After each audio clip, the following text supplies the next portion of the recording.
शिरोळ तालुक्यातील धरणगुत्ती मार्गावरील लंगरेमळा इथं घोणस जातीचा अतिविषारी साप निघाला। यावेळी येथील श्रेयस लंगरे यांनी वर्ल्ड लाईफ कन्झर्वेशन रेस्क्यू सोसायटीचे प्राणीमित्र यश भोरे व सुमित धोत्रे यांना कळवले आणि सर्पमित्रांनी तातडीनं त्यांच्या घटनास्थळी जाऊन घोणस जातीच्या अतिविषारी सापाला रेस्क्यू केलं।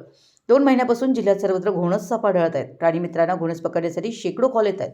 शेकडो लोकांना सर्पदंश झाल्याच्या घटना घडत आहेत। थंडीचे दिवस सुरू झाल्याने ऊसतोड आणि मिलन काळ यामुळे गावागावात घोणसचं दर्शन होत आहे।